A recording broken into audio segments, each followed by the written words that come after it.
Good morning, guys. Today we're going to be testing out the new Wet n Wild Dewy foundation.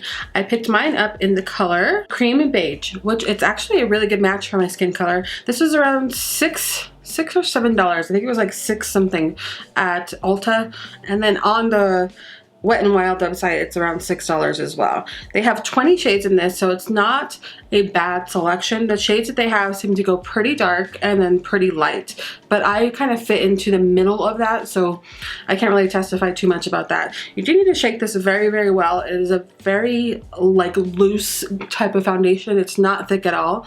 It's similar to their last foundation that came with like that paddle brush, and this also has a paddle brush. It says that it lasts all day. It's a lightweight moisturizing formula, delivers buildable coverage and long-lasting and a hydrating glow. So that's really nice to have.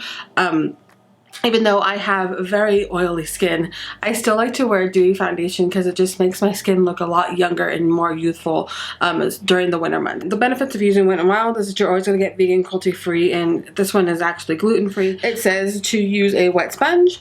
You can use your fingers, or you can also use a brush. So today we're going to be using a beauty blender and a brush on either side to see what the difference is. I don't see any description on their website about how long it's supposed to last. So let's go ahead and get this on the face. First of all, I've already shaked it really, really well, which you want to, just to make sure all the colors and everything are combined together. I'm going to go ahead and spray my face real quick with the all-nighter.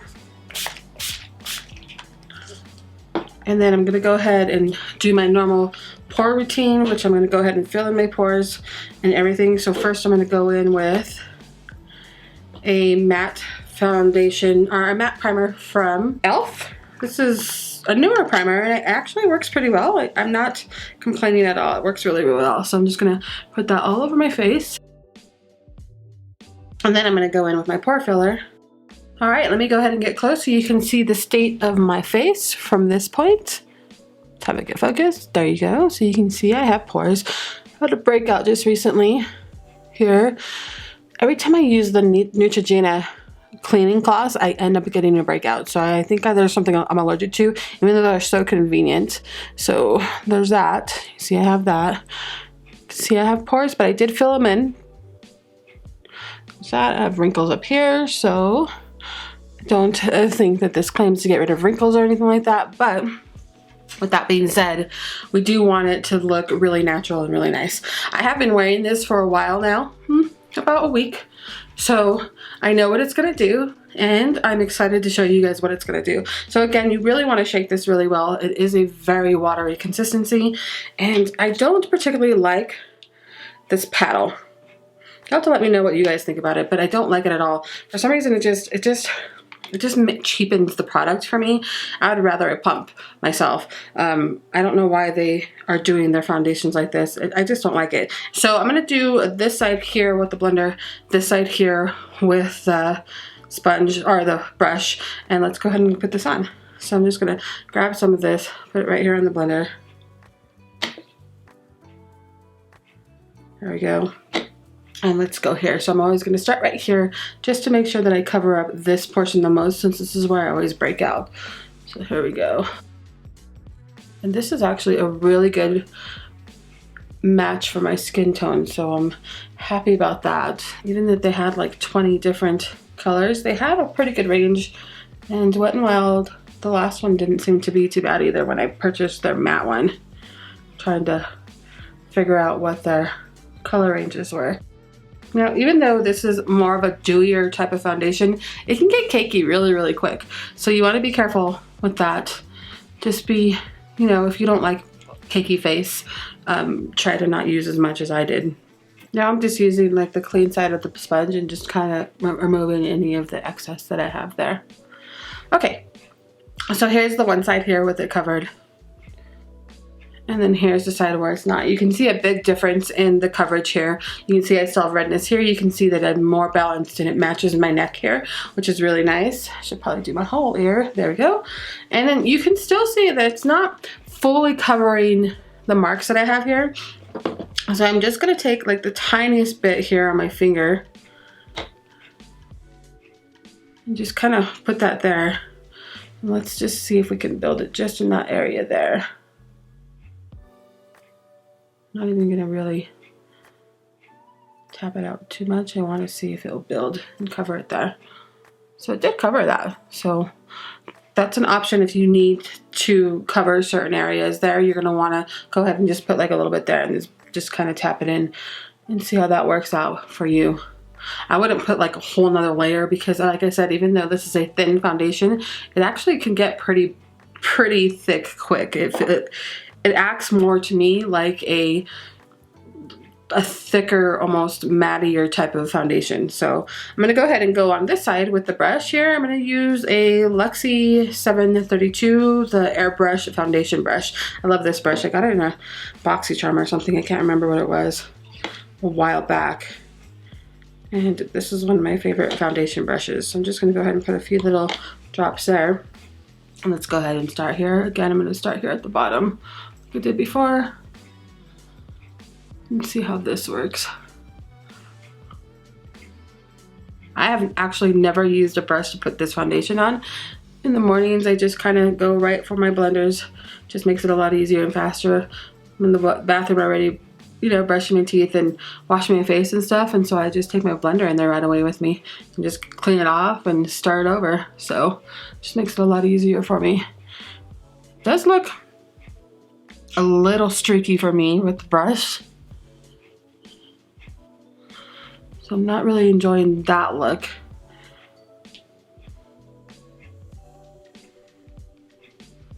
And of course with the brush, it's always going to be more, you're always going to have more of the foundation on there. So that's something to be aware of, but it does look a little streaky for me and I don't like that. And let me go ahead and get closer so you guys can see what I'm talking about here. There we go. So there's more streaks here, it looks like to me. And for me, the blender just pushed it into my skin a little bit more. So I'm going to go ahead and take the blender and blend this side out just to kind of push it into my skin a little bit more. So I would say if you enjoy using a brush in the morning, that you can use it with a brush, but you might want to go in with the blender afterwards and then push the excess foundation into your skin just to make sure that you're not looking overly foundationed, if that makes sense. Because right away I could tell that it was an over amount of foundation. So, and I could have just put too much on there as well, but it looked like way too much for me. So, but you'll have to try and see what you think, if you like a lot of foundation or not. It's up to you. I like a lot of foundation, but not to the point where you can kind of notice it on my face. I usually like to look pretty natural when it comes to foundation at the end of my foundation and makeup routine for the day. So I want it to be more, I mean, you know that I have makeup on because you see all the blush and all the contour and stuff like that. You can tell, but, and then again, you know, I'm 42 years old, so I have wrinkles, so you could see them, you know, all that stuff. But I want it to look just a little bit more natural-ish, if that makes sense. All right, so the blender actually helped it out on this side as well.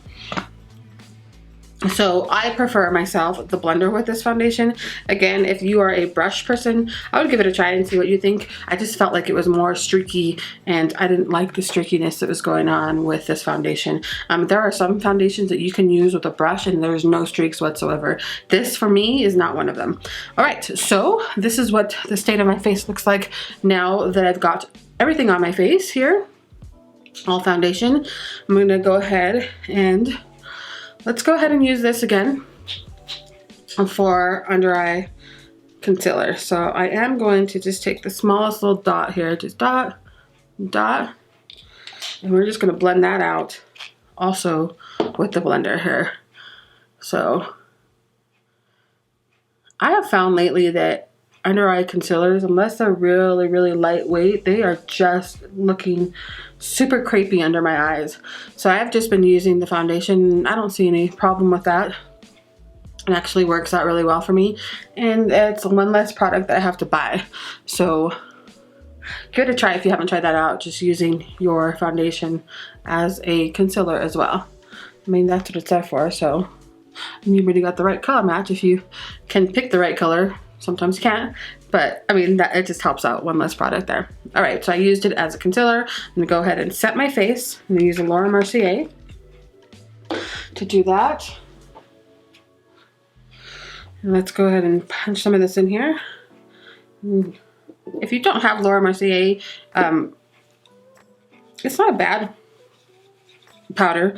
Not my favorite. I like the Peach Perfect one from Too Faced better. Cody Airspun is really good as well. So if you're looking for a cheaper type of powder, I would go for the Cody Airspun. That's a really good powder that really locks you in. And it's not very expensive, and you can get that at like Walmart and stuff like that. Looks like this. It's a great powder. It's a really great powder. And then if you want a more expensive one, I honestly prefer the one from Too Faced, the Peach Perfect. That one actually locks in all of my pores for the day and keeps me where I want to be at. For some reason, this Laura Mercier one is not exactly my favorite, but I have it now, so I'm going to use it until it's gone, and then once it's gone, I'm going to pick up the Too Faced one again. So I've made a decision that I'm not going to have a bunch of stuff just kind of laying around my house until I can use it. I'm going to try to get through other things before I pick up a new thing, so I'm going to stick with this one, but I, for myself, don't think this is the best setting powder out there like everybody else in YouTube land does. I just don't see it. I don't get it. I don't think it's worth the money, and I think Cody Airspun for me works better than that does. So, but we're going to use it today because that's what I have on hand, and I want to get through it. All right, now that I've set, I'm going to go ahead and go put the rest of my makeup on. It is 7:37 in the morning. There we go. So I'm going to go ahead and put the rest of my makeup on, come back and show you how other makeups look on top if I have any issues with things moving around or anything like that. It does feel, even though it's dewy, before I set it, it is a little tad bit tacky. After setting it, there's no tackiness whatsoever. It blends really well on the face. I feel like it fills in my pores really well as well with a blender, not a brush, and it does well with powders on top of it as well. So I'll be right back to show you what it looks like with other makeups on top, and I will. All right, so here's what the finished look looks like. I think that everything went on really, really well. Getting closer to the mirror, putting on things on my face, I did notice that it is a little cakey right in this area here, and it is also sitting very funkily in my nose pores, even though I did put a pore filler on. So because of that, I'm gonna take this MAC Fix Plus, I'm gonna spray it on my face, and I'm going to take the beauty blender that I used earlier and then just kind of press everything in there with it and see if maybe that fixes the problem that I'm seeing here. I wanted to do this on camera so you guys could see what I was doing to see if maybe that helped, and if you have this issue that I'm having right now, then you can do the same with it. But okay, so it did fix it a little bit, but it's still there. So I'm gonna get closer. Let's see if it focuses. There we go. Hope you guys can see this with the camera, and there we go. Right here. How it's sitting just really weird in this area. And then my pores and my nose, it's just kind of sitting in my pores and not filling in and smoothing out. I hope you guys can see that. So that's the issue I'm having with this foundation and have had with this foundation. Other than that, I think it looks beautiful on the skin, except for this small area right here in the middle of my face. Everything goes on really well other than that, and it looks nice as far as everything else goes, except for this portion of my skin. Like, so if you have big pores like I do, you may have the same issue. And if you have used this and you don't have that issue, but you have big pores and you've kind of figured it out, let me know down in the comments. Okay, so what do I have on my face? I have the Betty Boop Blush Trio on my face. This I got in a Boxy Charm a long time ago. Either Boxy Charm or Ipsy. So I used the blush, and then I used these two as the highlights. I used the Sweet Peach palette from Too Faced on my eyes. every time I use this, I remember why this is one of my favorite palettes. It's so good. It's so, so good. Love, love, love this palette. Then I used my No More contour from Tarte. So I used this one here, the regular Tarte contour that I've used forever and ever. And then I used this one here as well to lighten up the face and bronze as well. So there's those two. You can see I use that a lot. And on the lips, I used the new Sabrina and Netflix Soft Matte Lip Cream Duo in Fight Club. So it's going to be these two colors that I used on my lips. Just so you can see. Just for if there's any question as to what I had on my face. So that's everything I have on my face. You just watched me spray my face again. I am going to spray my face one more time on camera with the all-nighter just to make sure I'm giving this a fair shot since it's a dewy foundation. And oh, I did use the Lash Sensational for my eyelashes today because I picked it up a while ago and I've quite enjoyed it again. So there's that. All right, so I'm gonna go ahead and do my daily stuff. I'm gonna go shopping with my husband. We're gonna go out to eat, hopefully. I'm not gonna do anything with my hair. This is where it's gonna stay. It's a Saturday. I'm not doing anything too fancy, so I don't need to do my hair, and I'm just kind of being lazy. So it's just gonna be a lazy Saturday that we're gonna go and do some shopping and stuff like that. So I'll be back in about 4 to 5 hours to show you where the makeup's sitting at that point and if it's done any weird creasing or fading away. And then I'll come back again at the end of the night to show you what it looks like. All right, guys, I'll see you in a little bit. Bye-bye. All right, guys, I'm back. It has been 5 and almost a half hours. So we started at 7:30. It's now 12:30. So that would be 5.5 hours, right? Or it's 12:53. So a little over 5 hours is that I've had this foundation on.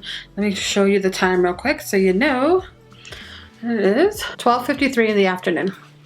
All right, so let's take a look here. As you can see, I've definitely gotten oily, which is very well expected just because this is a luminous and not a matte foundation. So I'm just gonna go ahead and take first a tissue so I can show you if anything is coming off on the tissue from that. So it's a clean tissue.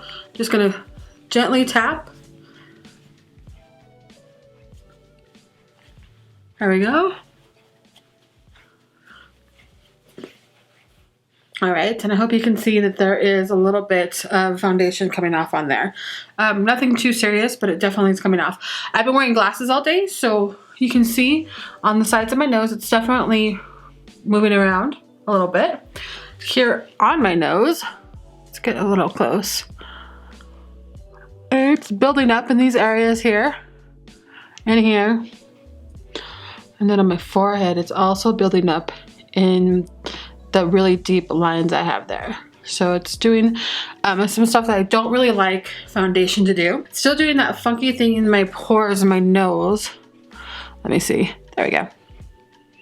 See how it just kind of sits on there? Here's where the glass is, where you can see where it has like this foundation line there and there. So from far away, like normal person to person, it doesn't look bad, but I wouldn't allow somebody to get closer to my nose because you can see all of my pores. You can see all the foundation just sitting in my pores at this point. All right, so this is our first check-in, 5 hours, 5.5 hours, and I'll be back at the end of the day to show you what it looks like then. As far as it looking nice though, it does look nice. I'm not gonna say that it doesn't look nice, as long as I don't take off my glasses and you can see the buildup of foundation here.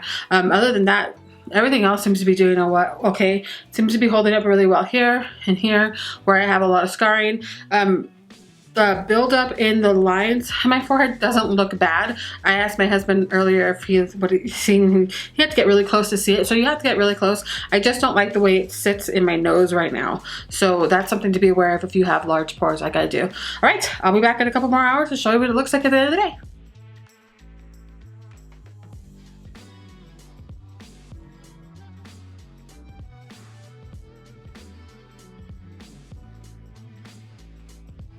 All right, guys, it is now 5:30 in the evening.